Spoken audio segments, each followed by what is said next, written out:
Dinastías. Tokugawa Ieyasu, el shogunato Tokugawa. Cuando se puso el sol sobre la batalla de Sekigahara el 21 de octubre de 1600, Tokugawa Ieyasu emergió victorioso como el señor de la guerra dominante de todo Japón. Fue la batalla más grande que había conocido el país y dejaría su huella en la historia japonesa durante los siguientes 250 años. Hoy en día, Ieyasu es honrado como uno de los arquitectos de Japón. Tokugawa Ieyasu fue el último de los 3 grandes señores feudales responsables de la paz y la unidad política de Japón tras años de derramamientos de sangre y violencia. En la aurora del siglo XVII, instauró un período de paz, cultura y gobierno fuerte. Fundó el shogunato Tokugawa, que dominó la escena política de Japón durante 2 siglos y medio. Uno de los períodos más largos de paz ininterrumpida de la historia universal. Tuvo éxito poniendo fin a un periodo de casi un siglo de largo de guerra civil en Japón. Y creó los elementos institucionales que hicieron posible 2 siglos y medio de paz.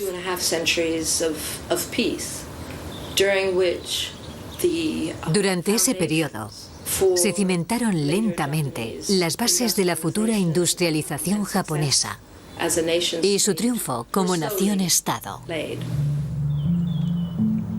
Tokugawa Ieyasu fue un gran guerrero, cuya historia se basa en una ambición ilimitada. Nacido en un clan arruinado, entregado como rehén político cuando era un niño, Ieyasu se elevó a la gloria militar y al liderazgo indisputable de Japón. Gracias a una hábil combinación de la espada y la rama de olivo, trajo la estabilidad a una tierra que había sido saqueada por conflictos militares entre facciones rivales de señores de la guerra. Estos daimyo, como se les llamaba, eran los señores feudales que dominaban el país. En un periodo en que se producían feroces batallas entre sus ejércitos de guerreros a lo largo y ancho del país, Tokugawa Ieyasu destacó como el jefe militar y político de su época. ¿Y cómo lo hizo? Lo que fue capaz de hacer en una época en la que en Japón existían algunas oportunidades de ascenso social en el campo de batalla fue elevarse a lo más alto a través de su destreza militar, su capacidad para el mando y sus habilidades políticas. Ieyasu era un hombre capaz de la brutalidad más extrema. Estuvo casi constantemente en guerra desde el día que se hizo mayor de edad hasta que yació en su lecho de muerte. Y sin embargo, legó un remanso de paz a los que le sucedieron.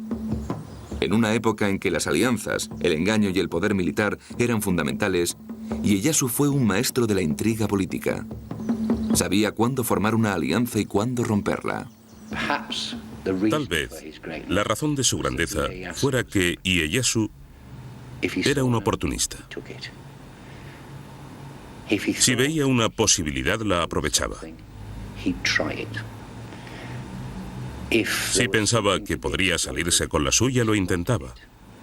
Si había algo que pudiera explotarse, lo hacía. Y así llegó a la cumbre. Se podía utilizar todo y a todos, incluyendo a sus parientes más cercanos. Entregó a tantos de sus hijos y parientes en adopción política y matrimonio que en la época de la batalla de Sekigahara estaba emparentado con casi todos los daimyo del país.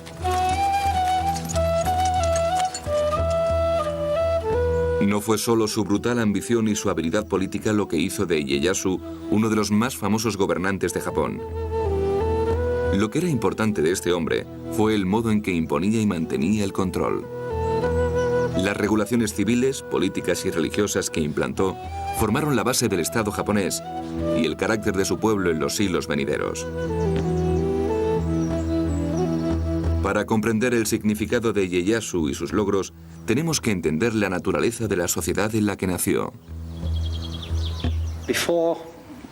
Antes de que naciera Ieyasu, Japón había experimentado varias décadas de guerra civil en las que los señores feudales luchaban contra sus vecinos a la menor oportunidad para extender sus dominios y su poder. Las luchas eran esporádicas, pero muy intensas, y abarcaban todo el país. El gobierno central era casi inexistente. Los shogunes Ashikaga, que estaban al mando al menos nominalmente en esa época, tenían muy poco control. Eran unos tiempos en los que el destino futuro de Japón se estaba perfilando por los enfrentamientos entre grandes señores de la guerra provinciales que estaban decididos a unir al país bajo una misma espada. Y tres hombres de personalidades muy diferentes, pero similares en celo e implacabilidad, lograron cumplir la tarea de la unificación nacional. Tokugawa Ieyasu es considerado como uno de los gobernantes más importantes porque fue el tercero de 3 unificadores. Hay una horrible anécdota que obliga a memorizar tediosamente a todos los escolares japoneses. El primer unificador, Furuoda Nobunaga, que se considera que hizo el pastel. El segundo unificador fue Toyotomi Hideyoshi, que lo horneó, mientras que Tokugawa Ieyasu fue el tercer unificador, que fue quien echó a los otros 2 y se quedó con Japón para él. Fue un hombre que construyó sobre los logros de los otros y trajo la unidad al país tras los 70 u 80 años de guerra civil. Japón era la tierra de los samurái, una casta guerrera cuya tarea primordial era prestar leal servicio a su señor feudal o daimyo. A través de los siglos, los samurái habían establecido un código de conducta que había pasado a llamarse Bushido, o el modo en que un samurái tiene que prestar a su señor fidelidad absoluta. Los samurái tenían una valentía y resistencia inquebrantables. Su honor era su vida, así que había que evitar a toda costa la desgracia y el deshonor, y todos los insultos debían vengarse. Ieyasu es también famoso por haber convertido a esos guerreros que no conocían el miedo en administradores y jefes culturales e intelectuales. Expulsó a los extranjeros del suelo japonés y prohibió bajo pena de muerte a los japoneses viajar al extranjero o comerciar con otros países. Su impacto en Japón fue tan grande que fue elevado a los altares como Tosho Daihongen, que significa la luz del este, el máximo manifiesto. Se construyeron cientos de templos consagrados a su espíritu por todo Japón. La época de Ieyasu y los 250 años de Shogunato Tokugawa se conoció a su muerte como la era Edo, el periodo cultural y social más dinámico que había conocido el país, cuyos efectos aún se sienten hoy en día. Tal vez la sociedad ordenada de la que hoy disfruta Japón sea el resultado de haber tenido al vigoroso control de los Tokugawa de la sociedad y el comportamiento. Creo que merece la pena decir que hay muchos paralelismos entre el Japón de la era Edo y el moderno, en el que quizá las grandes empresas hayan ocupado el lugar de los daimyo y su clan. Las jerarquías sociales tan estrictas dentro de estas corporaciones son casi iguales a las del Japón de la era Edo. La influencia de Ieyasu es muy evidente hoy en día. Pero ¿cómo era él? ¿Cuánto sabemos en realidad sobre este guerrero que surgió al final del siglo XVI para convertirse en uno de los gobernantes más célebres de Japón? Era un superviviente. Era igual en muchos aspectos que el resto de la nobleza japonesa. En una época de guerras civiles, aprovechó cada oportunidad que se le presentó. Pero a la vez era un hombre muy astuto, que se aliaba con los triunfadores, pero luchaba contra ellos cuando surgía la ocasión. A pesar de la exaltación de su victoria en la batalla de Sekigahara, Ieyasu era en el fondo un guerrero provinciano al que le gustaban los placeres sencillos de la vida. Se sentía tan cómodo cuando estaba practicando la cetrería en el campo o disfrutando de una obra de teatro como dirigiendo a sus hombres en el campo de batalla. Respecto a sus rasgos de personalidad, sus contemporáneos hablaban con admiración de su capacidad para conseguir que sus hombres le siguieran controlando sus mentes y sus corazones e inspirándoles lealtad. Pero admiraban menos quizás sus dotes artísticas y culturales, su caligrafía o su poesía. Quizá pensaban que era poco apto para esas lides, pero no las consideraban importantes. Era la capacidad para gobernar lo que era crucial. Uno de los aspectos que le conferían a Ieyasu esa capacidad era el hecho de que era un táctico perspicaz y, aunque nunca le acobardaba emplear la espada, prefería las armas de la manipulación y el compromiso. Su paciencia y capacidad para esperar a sus oponentes le valieron el sobrenombre de El Viejo Tejón. Pasa gradualmente de heredar su feudo a desarrollar un gran poder porque era un gobernante competente. Era buen administrador y buen militar. Ese fue uno de los rasgos clave de los triunfadores en una época en la que no era la herencia lo que te proporcionaba el poder, sino tu capacidad para apoderarte de él y administrarlo con eficacia para conservarlo. Eso significaba que el poder tenía prioridad sobre los lazos de sangre. A menudo utilizó a sus parientes estratégicamente como moneda de cambio en las negociaciones políticas para formar y consolidar alianzas. Ieyasu era un experto. Aunque se apoyó sobre la obra de otros dos grandes señores feudales, Oda Nobunaga y Toyotomi Hideyoshi, fue Ieyasu el guerrero y administrador quien puso los cimientos del Estado japonés. Puede que muriera como shogun, pero no había nacido precisamente en la grandeza. ¿De dónde venía esta asombrosa figura histórica? ¿Cómo sobresalió como el daimyo más poderoso entre los cientos de clanes en guerra del Japón del siglo XVI? Nació en 1542 como Matsudaira Takechiyo, en el castillo de Okazaki, en la provincia de Mikawa, cerca de la costa sur del centro de Honshu. Ieyasu era el hijo mayor de Matsudaira Hirotada, un noble de bajo rango vasallo de la familia Imagawa. Desde muy temprana edad, Ieyasu fue arrojado directamente a la violencia de la vida guerrera cuando los enemigos cerriles de los Imagawa, los Oda, atacaron a su familia. A cambio de ayuda militar, Ieyasu fue entregado a los Imagawa como rehén político. En total, pasó 11 años con los Imagawa en el castillo de Sumpu. Pero aunque fuera un rehén, creció en relativa comodidad. Su padre murió en 1549 luchando por los Imagawa.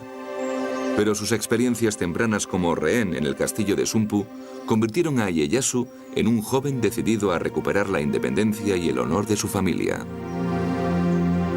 Aprendió desde muy joven la importancia de las alianzas políticas y el fuerte liderazgo. Ieyasu no estaba solo en Sumpu. Le acompañaban los hijos de varios vasallos Matsudairas. Juntos formaban los guerreros Mikawa, un grupo de valientes luchadores fieramente leales a Ieyasu. Fue el principio de una amistad de por vida. Ieyasu dependería de estos guerreros para salvar la vida en los sangrientos años venideros. Eran tiempos violentos. Fue en esos años cuando el futuro gobernante de Japón aprendió a luchar y a ganar. Ieyasu se inició en la vida de guerrero desde los 10 años, aunque al principio no se vio envuelto en combates cara a cara. Aprendió el manejo de la espada y el arco acompañando a los ejércitos Imagawa en sus campañas para perfeccionar su dominio. En 1555, cuando Ieyasu tenía 12 años, se hizo mayor de edad y llevó a cabo su primera expedición atacando un fuerte Oda y regresando triunfante a Sumpu. Pero a pesar de ello, los Imagawa seguían negándole su libertad y tuvo que pasar 2 años más a su servicio, acudiendo a donde quiera que fuera la batalla. Para reforzar su poder sobre Ieyasu, Yoshimoto, el cabeza de los Imagawa, arregló su matrimonio con su sobrina, la señora Tsukiyama. Pero se trató de un arreglo puramente político que terminaría en traición y derramamiento de sangre. La oportunidad para la libertad de Ieyasu llegó en 1560, cuando los Oda aplastaron a los Imagawa en la batalla de Okeazama. Fue el principio del ascenso a la supremacía de Oda Nobunaga que empezó a reunir el vasto dominio que un día sería unificado por Ieyasu. Pero de momento, Ieyasu, como rehén Imagawa, estaba en el lado perdedor. Presa del pánico, huyó al templo de su familia en Daiyuji para refugiarse. Pero junto con sus partidarios, pronto fue rodeado y asediado por las tropas de los Oda. Ieyasu estaba tan desesperado que decidió suicidarse allí y entonces, enfrente de sus antepasados. Le salvó un monje del templo, que le convenció de que no lo hiciera. Se defendió, sobrevivió a Ogeazama y emergió decidido a perseguir el objetivo de la paz para Japón. Ahora Ieyasu era libre de regresar con su familia a Mikawa.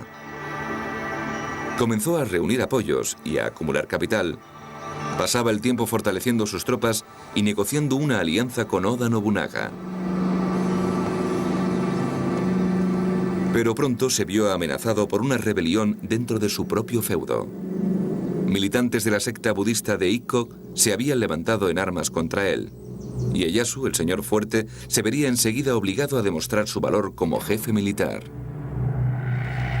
En 1563, los monjes se unieron a otros grupos sectarios y a samuráis de Mikawa para rebelarse contra el creciente control de Ieyasu. Ieyasu se vio inmerso en el fragor de la batalla. Le hirieron 2 veces con arma de fuego, pero gracias a su armadura sobrevivió para luchar otro día. En una vida cuajada de peligros y traiciones, Ieyasu tendría que engañar a la muerte en muchas más ocasiones si se quería convertir en un gran jefe. Tras 4 meses de guerrilla salvaje, los rebeldes fueron finalmente aplastados e Ieyasu marcó su autoridad territorial en el interior de Mikawa. Ieyasu había ganado, pero estaba rodeado por todas partes de vecinos poderosos e igual de ambiciosos. Fue entonces cuando demostró la astucia política que caracterizaría su gobierno. Negociando cuidadosamente con los perdedores, concediendo perdones y tierras por un lado y emitiendo órdenes estrictas por el otro, convirtió a sus enemigos en aliados. Con los Ikko aplastados y el centro de Mikawa firmemente bajo su control, Ieyasu centró su atención en el este. A sangre y fuego, se consolidó como el señor indisputable de toda la provincia. El antiguo niño rehén se había convertido en una fuerza con la que contar. Su reputación atrevida se extendió. Los orgullosos guerreros Mikawa se hicieron célebres por su valentía y presumían de que el enemigo nunca les había visto la espalda. A finales de 1566, los logros de Ieyasu habían llamado la atención del emperador en Kioto, e Ieyasu solicitó a la corte imperial que le concediera el título de Tokugawa. El título le confería lazos difusos con la familia guerrera más famosa de la historia, los primeros shogunes, los Minamoto. En la época de Ieyasu, el gobierno imperial hacía siglos que se había quedado obsoleto. Desde el siglo X, los poderosos clanes daimyo habían llegado a hacer sombra a la familia imperial, y la familia Minamoto se erigió como la indisputable gran señora entre ellos. En vez de destruir la dinastía imperial divina, los guerreros conservaron la corte imperial. Así que Japón tenía 2 gobernantes, el emperador de origen divino y el dictador militar o shogun. La jerarquía social japonesa de la época tenía al emperador en la cima, en teoría, pero en realidad tenía poquísimo poder y estaba más o menos confinado a las ceremonias de su palacio de Kioto. El auténtico poder residía en el shogun. Debajo de él iban los daimyo, los grandes apellidos de señores feudales que tenían grandes propiedades por todo el país y que a su vez tenían bajo ellos a una serie de varios rangos de vasallos. El shogun era el jefe militar supremo y descendiente de los Minamoto, tan fuerte como para someter en la batalla a cualquiera de los daimyo del país. Y si Ieyasu quería llevar a cabo su ardiente ambición de convertirse en el amo de Japón, Tendría que demostrar que descendía de los Minamoto. La ascensión al poder de Ieyasu no fue una tarea fácil. Se enfrentaba a una lucha tras otra para consolidar su base de poder y extender sus dominios, poniendo a prueba su carácter y resolución hasta el límite. El primer paso de Ieyasu fue contra el ejército Takeda, que había bajado desde el Shishano en el norte, barriendo todo. Takeda Shingen era uno de los guerreros más excepcionales de su época, y durante 2 años, Ieyasu se enfrascó en una lucha a vida o muerte contra él por el control de las ricas llanuras costeras al este de Mikawa. Los dos decidieron repartirse las tierras en disputa, pero la ambición insaciable de Ieyasu pronto empezó a causarle problemas. Empezó a concertar alianzas con los enemigos de los Takeda, y un enfurecido Takeda Shingen enseguida descubrió sus intrigas. Shingen decidió constituir una gran coalición y se apresuró hacia el sur desde su base de Shinano. En enero de 1573, Shingen puso sitio a Ieyasu en su castillo de Yoshida, y una vez declarada su postura, se retiró para evitar un largo asedio. Pero Ieyasu no se dio por aludido. Buscando venganza, desafió a las tropas Takeda en la llanura abierta de Mikatagahara, al este de la provincia de Mikawa. Algunos de los guerreros Mikawa se disfrazaron de Ieyasu y se lanzaron a la batalla para sembrar la confusión. Pero la táctica no funcionó y las fuerzas de Ieyasu fueron aplastadas. Se vio obligado a huir a su castillo para salvar la vida con el enemigo en los talones.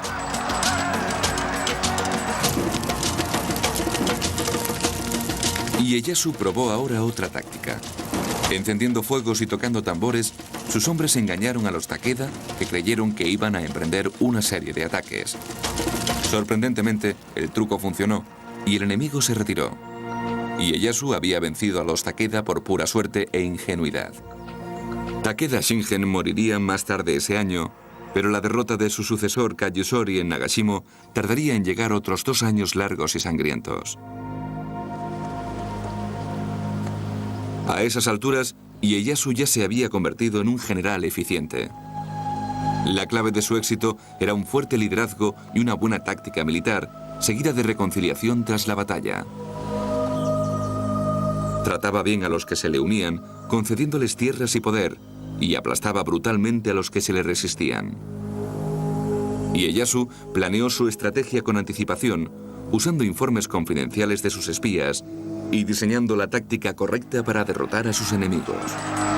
Reforzaba la moral de su ejército luchando junto a él. A diferencia de otros generales que mandaban desde la retaguardia, Ieyasu estaba siempre en el centro de la acción. Así fue precisamente como las tropas Oda y Tokugawa aplastaron a los Takeda en Nagashino. Espías y exploradores seguían a los Takeda, permitiendo a Ieyasu y Nobunaga conocer sus movimientos por adelantado. Y Oda había construido barricadas, detrás de las cuales situó cañones que hacían saltar en pedazos la caballería de Takeda, a la vez que peleaban por el control del pequeño arroyo que los separaba. Un tercio del ejército Takeda fue abatido y el clan quedó destruido como fuerza política y militar. Fue una importante victoria para Ieyasu y su aliado Nobunaga. En la batalla era muy imaginativo. Al igual que Nobunaga y Hideyoshi, se fijó en que las armas de fuego eran la solución para romper el estancamiento de las guerras civiles. Fue un gran partidario de las armas de fuego, armando a su infantería con ellas, utilizándolas con grandes resultados. Fue la primera vez que se había empleado armas de fuego a gran escala, y la caballería Takeda fue masacrada. Los rifles eran europeos, pero el uso primario de fuego de volea como este no llegó a Europa hasta 25 años después. Fue una dramática constatación de que había llegado una nueva forma de hacer la guerra. El armamento japonés se transformó para siempre. Ieyasu podría enseñar a sus campesinos a usar un arma de fuego en una fracción del tiempo que llevaba a desarrollar las habilidades específicas de manejo de la espada y el arco. Se dedicó con entusiasmo a incrementar el tamaño y la efectividad de su ejército. Mientras tanto, de vuelta en Mikawa, la familia de Ieyasu se estaba desintegrando. Se había ido a la guerra dejando a su mujer, la señora Sukiyama, y a su primer hijo varón, Nobuyasu, en Okazali. Nobuyasu era un jefe militar arrogante e impredecible que pegaba a su mujer y ofendía a sus vasallos. En 1579, la señora Sukiyama y Nobuyasu fueron acusados de conspirar contra el firme aliado de Ieyasu, Oda Nobunaga. La noticia destrozó a Ieyasu, su propia mujer y su heredero, arruinando su alianza y su reputación. Caviló durante un mes antes de decidir su destino. Al final, ordenó a un vasallo que ejecutara a la señora Sukiyama y ordenó a su hijo que cometiera seppuku, el rito de sacarse las entrañas. Quedaba claro que Ieyasu era un hombre que se podía mostrar inmisericordia en su deseo de aumentar su poder. Pero se quedó hundido y nunca se recuperó del todo de su traición. En 1582, Oda Nobunaga, el aliado de Ieyasu y el daimyo más poderoso de Japón, fue asesinado por uno de sus propios generales. Pero aún no había llegado la hora de que Ieyasu se hiciera con el poder. Fue otro general, Toyotomi Hideyoshi, quien exigió inmediata venganza y se hizo con el control de la escena política. Ieyasu había luchado junto a Hideyoshi en la gran batalla de Nagashino. No se alegró mucho de tener que someterse a la autoridad de un igual y presentó una firme oposición. Tras una serie de enfrentamientos militares, Ieyasu le dio su apoyo a Hideyoshi. A cambio, recibió una esposa y 6 fincas en la llanura de Kanto, al este. Pero las conquistas de Ieyasu no habían terminado y el cenit de sus campañas militares no había llegado aún. Empezó por trasladar su cuartel general a Edo, la actual Tokio. Ieyasu era ya uno de los hombres más poderosos de Japón. Le hicieron uno de los 5 máximos regentes de la administración de Hideyoshi y esperó con paciencia su oportunidad, estudiando de cerca la evolución política y fortificando su nueva base de poder. Edo era poco más que un pueblo, pero en los siguientes 6 años, Ieyasu lo transformó en una de las ciudades más magníficas del mundo. A mediados del siglo XVIII tenía 500.000 de habitantes, superando a Londres y París en población y superficie. Hoy es Tokio, una de las capitales más vibrantes y modernas del mundo. Cuando la hizo su capital, Ieyasu dio instrucciones a sus daimyos sobre la construcción de la ciudad. Distribuyó arroz entre la población local, empleó a comerciantes para que se ocuparan de supervisar varias partes de la ciudad y puso a vasallos de confianza a cargo de las diversas secciones del Kanto. Se empezaron a construir puentes y canales y el castillo. Aunque quedan pocos en pie, se construyeron castillos por todo Japón. No eran solo defensivos, sino que también estaban destinados a impresionar. Un castillo era el símbolo del poder y la riqueza de un daimyo.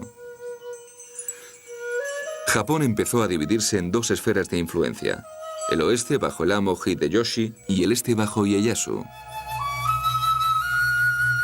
Pero Hideyoshi estaba enfermo y su vida corría peligro, y su heredero, Toyotomi Hideyori, era todavía un niño, así que Hideyoshi quiso hacer gestiones para garantizar la seguridad de su hijo.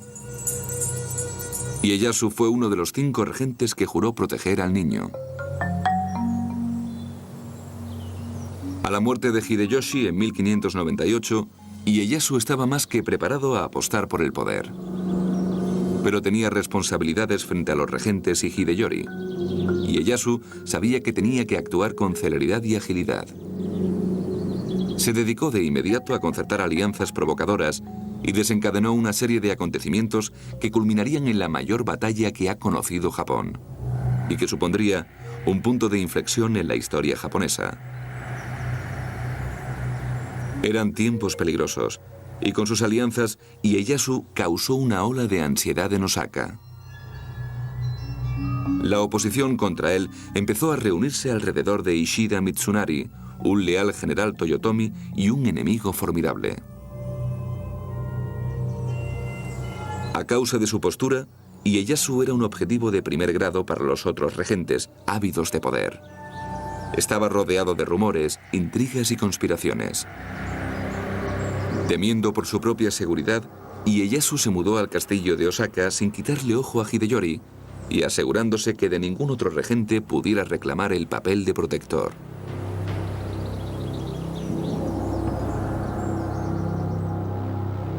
A finales de 1599, Ieyasu y los otros 4 regentes dejaron de cooperar por el bien del niño. Ieyasu era el gobernante de facto, llevando los asuntos desde Osaka. Los otros regentes se habían retirado a la seguridad de sus castillos e Ishida Mitsunari conspiraba contra él.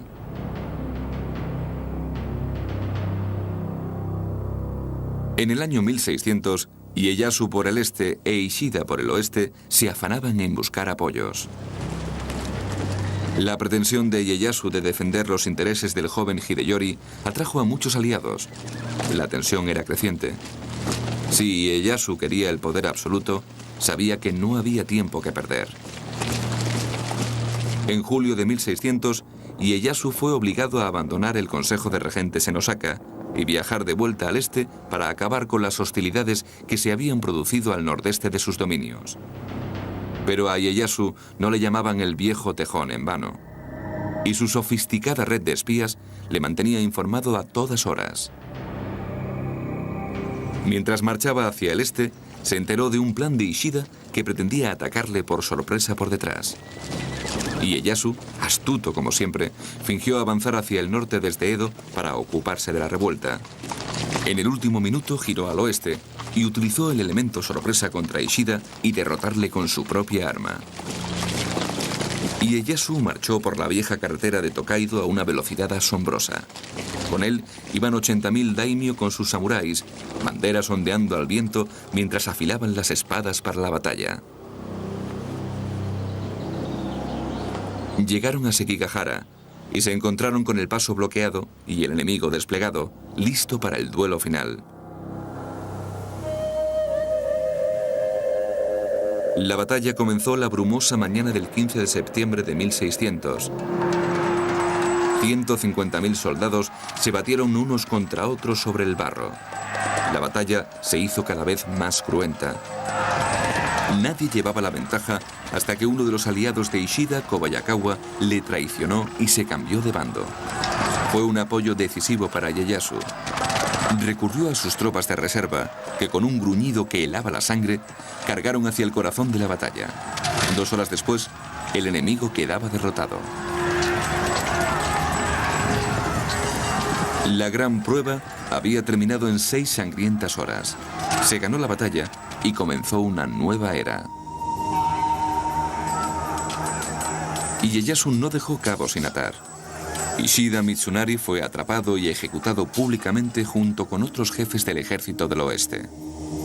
Ieyasu exhibió sus cabezas sobre un puente de la ciudad como advertencia para cualquier adversario. El vencedor de Sekigahara fue Tokugawa Ieyasu, que se dedicó a perseguir y exterminar a los principales jefes de la oposición.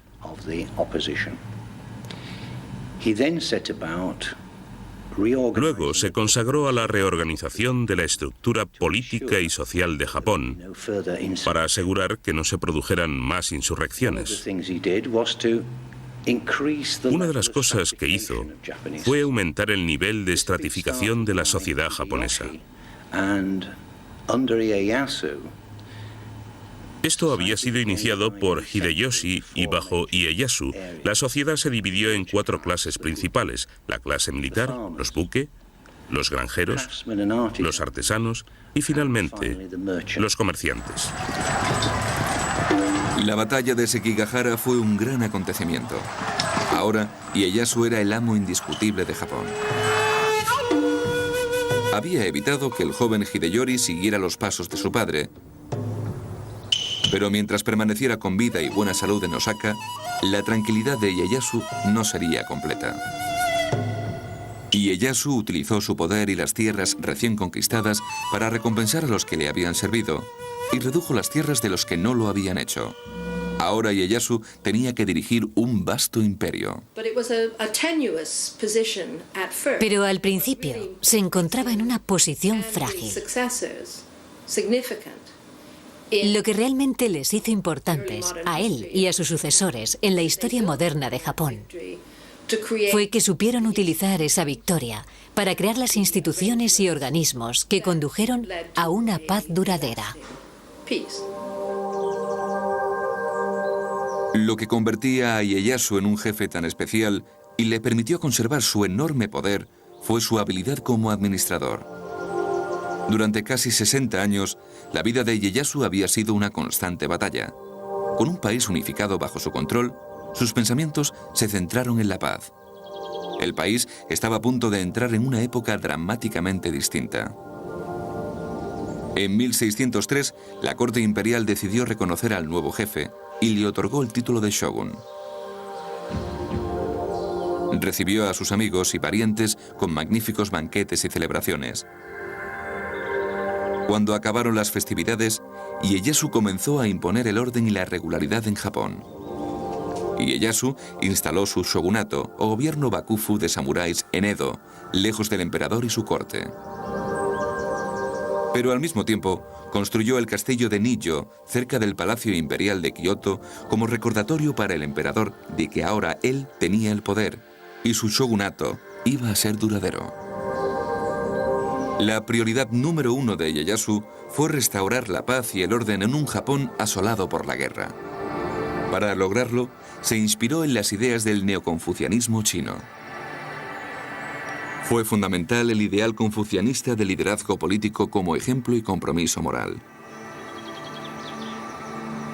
El énfasis en la tradición, la obligación y la fidelidad fue el motor de la transformación de Japón. Todo y todos fueron contabilizados y medidos hasta el mínimo detalle. Ieyasu organizó la sociedad japonesa como una jerarquía feudal estricta. El daimyo y sus samuráis estaban en lo alto, seguidos por los granjeros, artesanos y comerciantes en lo más bajo.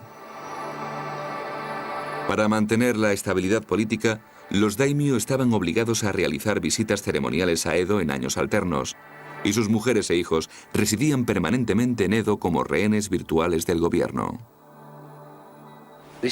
Esto tuvo dos efectos. Primero, les mantenía ocupados.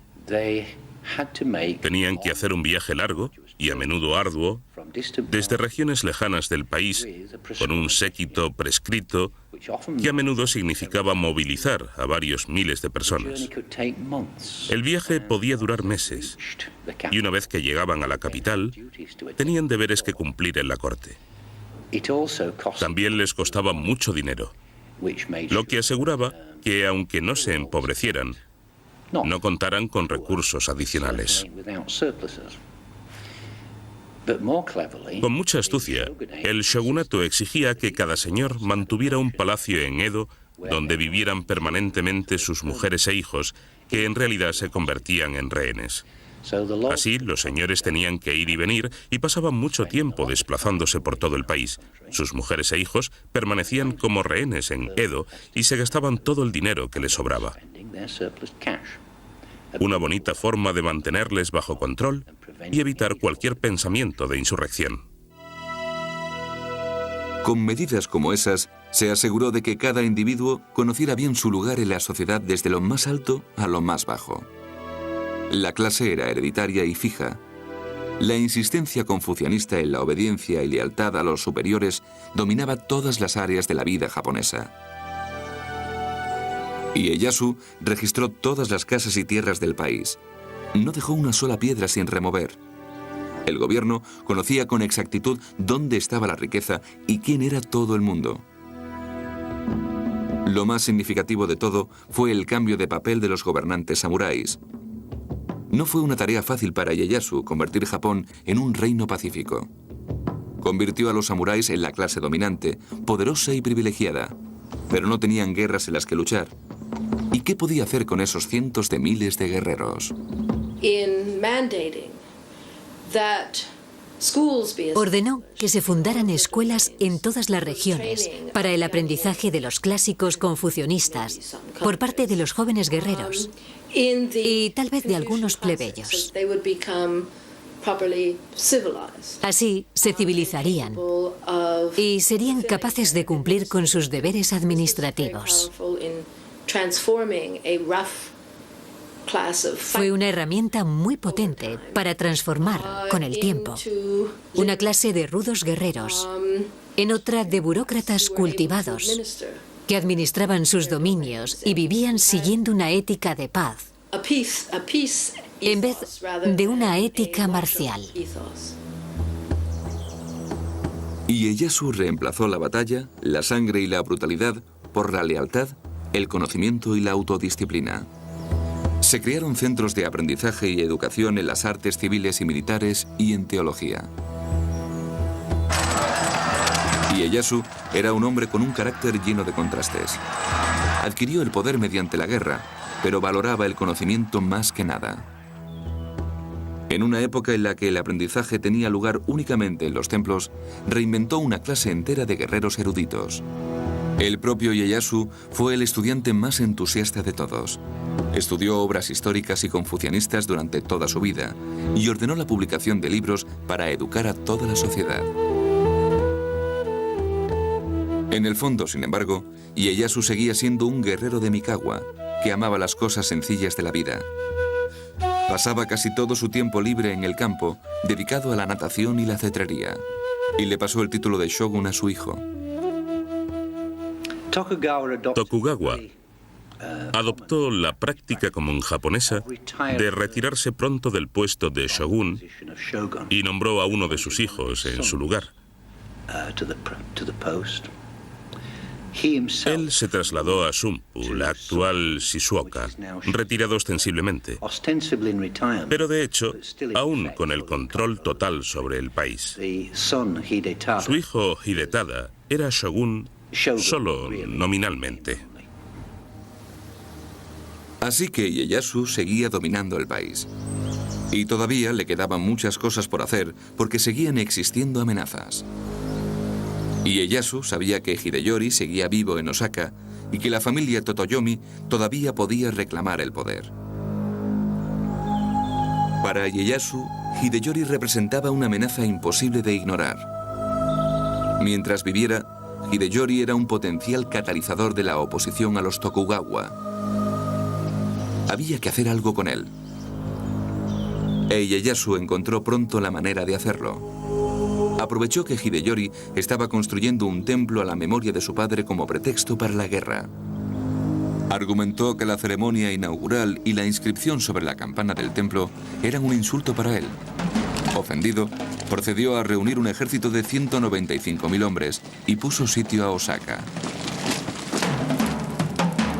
Un mes después, las fuerzas de su ejército empezaron a flaquear. Sabía que un asalto directo sobre la inexpugnable fortaleza estaba destinado a fracasar. Usando la táctica mental que había desarrollado de joven, Ieyasu bombardeó las murallas hasta que Hideyori accedió a negociar. Ieyasu accedió a retirarse, pero al hacerlo rellenó los fosos de las murallas exteriores del castillo. De un solo golpe, enfureció a Hideyori y redujo su capacidad defensiva. Al llegar la primavera, Ieyasu descubrió que Hideyori había reexcavado los fosos y que para empeorar las cosas, los Totoyomi estaban saqueando los campos. Ahora tenía la excusa perfecta para aplastar a los Totoyomi de una vez por todas. El clímax de la campaña de verano de Osaka se produjo en junio de 1615. A esas alturas, Ieyasu era un hombre viejo, pero puso a Hidetada al mando y arremetió contra la ciudad. Los Totoyomi fueron aniquilados y Ieyasu había ganado la última gran batalla samurái. Al final de las campañas de Osaka, a Ieyasu ya no le quedaba estómago para las adversidades de la guerra. En su lugar, fijó su atención en el fortalecimiento del orden en su dominio para sus sucesores. Ieyasu pasó los siguientes años promulgando códigos para las casas militares y la nobleza. A continuación, promulgó una serie de regulaciones para los templos religiosos, los santuarios y las sectas. Es indudable que estas normas establecieron un control incuestionable del shogunato sobre el país. Pero a Ieyasu no le quedaba mucho tiempo de vida. En enero de 1616, mientras practicaba la cetrería en Sumpu, el viejo guerrero cayó enfermo repentinamente. Intentó continuar, pero un ataque 2 meses después le confinó a la cama. Ieyasu sabía que estaba a las puertas de la muerte. Tan práctico como siempre, organizó sus ritos funerarios y murió tranquilo el 17 de abril de 1616, a la edad de 75 años.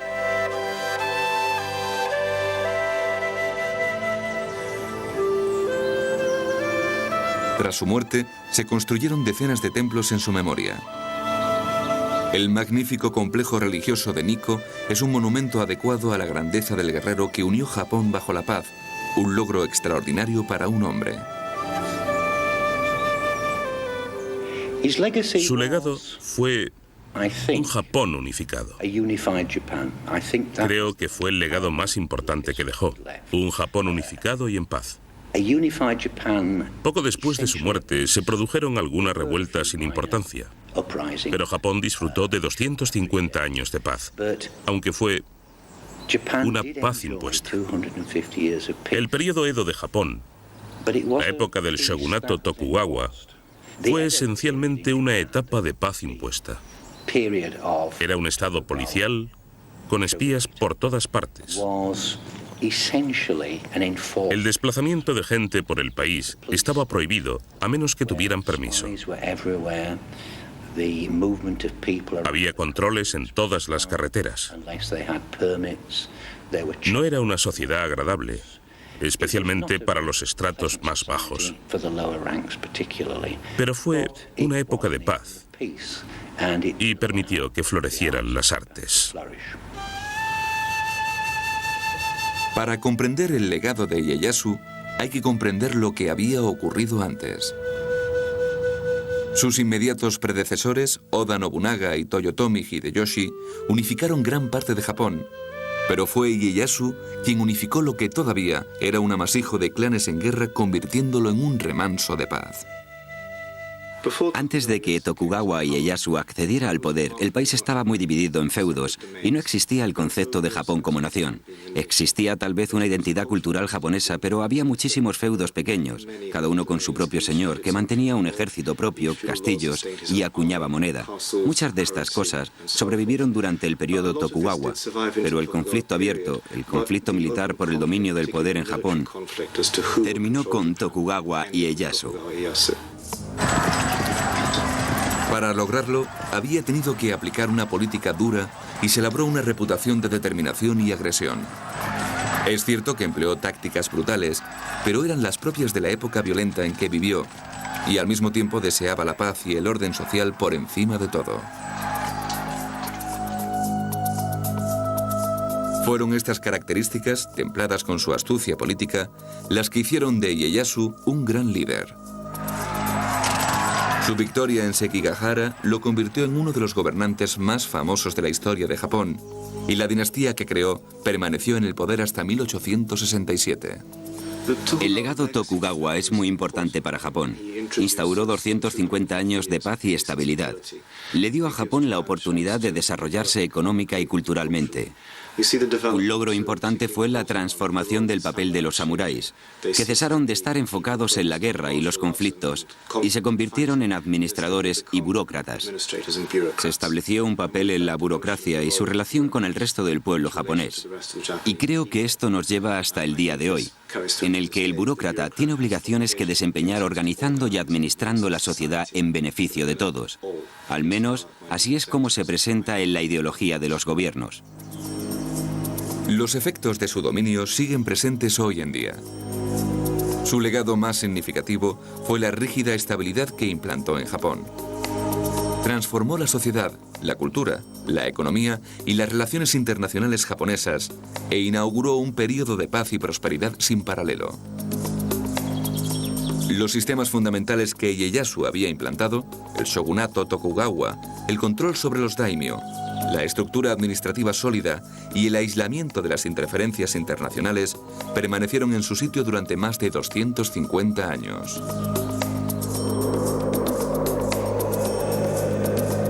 La dinastía Tokugawa florecería sobre la base que él había construido. Las tradiciones culturales y la ética del orden social y la jerarquía se desarrollaron a lo largo de todo el periodo Edo. Y esos valores y características resultan aún evidentes en el Japón actual. El rígido énfasis en el sometimiento sin cuestión a las reglas de la obediencia y la lealtad de aquella época ha durado hasta hoy. Esto es lo que convierte a Ieyasu en una de las figuras japonesas más grandes de todos los tiempos.